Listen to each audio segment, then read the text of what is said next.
here we are. This is Sex Love Psychedelics, and I'm your host, Dr. Kat. Bringing you psychosexual conversations that will leave you intellectually turned on and hungry for more. Tying this all back to, because you've referred multiple times to women serving, the feminine serving, and we had started the conversation with some of these ancient cultures and bringing and the use of psychedelics and sexuality. What were some of the cultures that inspired you, or that you've learned from your own research or from your own trainings?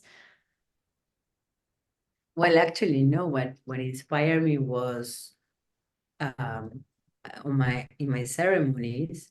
I started as I started on this process. I started calling my girlfriends that were like, badasses doing professionally whatever, actors, lawyers, this and that, and I will ask them like, would you hold space?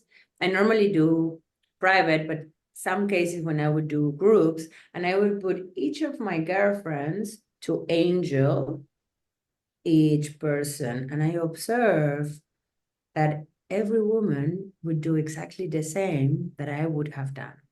I started in my own exploration. I started like noticing like we women would always do the same. Or even when we will take medicine together, our bodies would move in the same way. So it was more than like researching back. It was more start implementing that in doing the work on my everyday, that I started to notice that we women get it right away, that the maternal instinct gives you this kind of companion technology, that you know exactly what you do, that you don't put sexuality out of place, that you know what to do with fear, that you naturally progressive dose, that people feel more comfortable saying that they are nervous with a woman than with a man. And so as I was starting to serve, I started empowering my sisters and sharing like, hey, take the baton, keep on,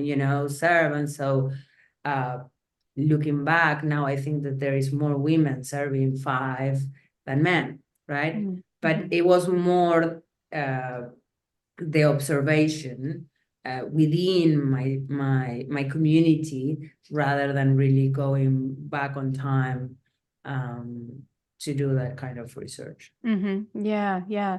And so even to think about as you're recognizing the innate wisdom that's come from your girlfriends, your colleagues in these spaces, how would you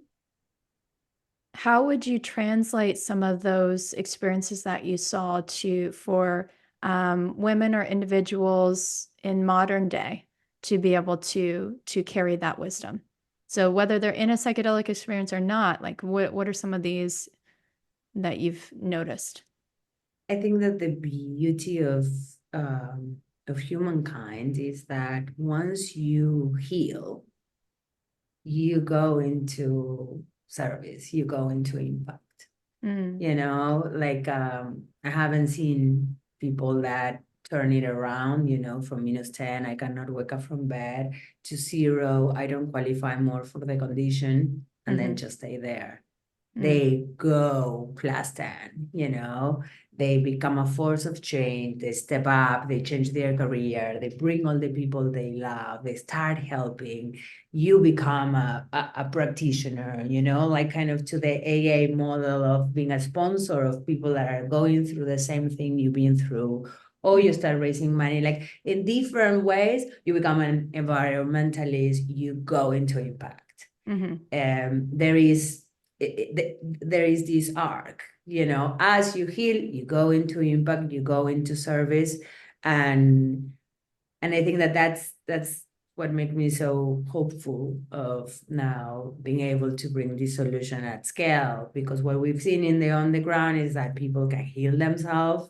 It is a lot of work. You have to be a warrior, but you have the power. You are your shaman. You heal yourself, and as soon as you heal, you go and you wanna, and you really make an impact in the world.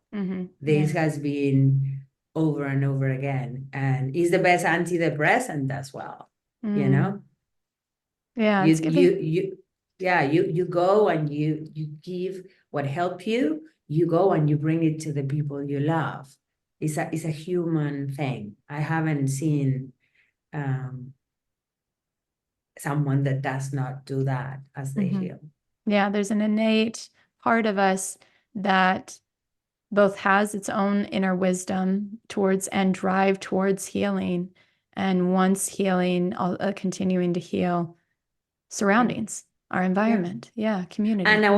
And our own body has this ability, right, of homeostasis and this. And so when we create and I think that psychedelics help us get the memo of, okay, and to start, going in that transformation. So that's in our somatic trauma therapy, we talk about how this innate wisdom model, and it occurs when we're in an environment that is conducive for healing, as in it's safe, it's held, it's you're not in the environment of the trauma or of the distressing experiences you are.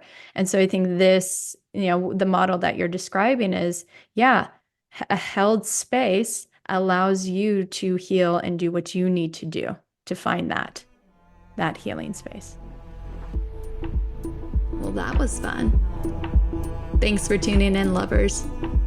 And if you want to experience more ecstasy and sexual liberation, head over to sexlovepsychedelics.com and learn about how you can join me for any one of my online or live events. And while you're there, grab my free guide on sex and psychedelics. Remember, this podcast is for entertainment and educational purposes only. Please contact your healthcare provider and local law before pursuing any of the products or psychedelics discussed. And one final note here. I make this show specifically for you. If you're loving the show, then be sure to leave me a review in iTunes or Spotify to let me know. Happy to be here and happy to serve. I'll see you next time on Sex Love Psychedelics.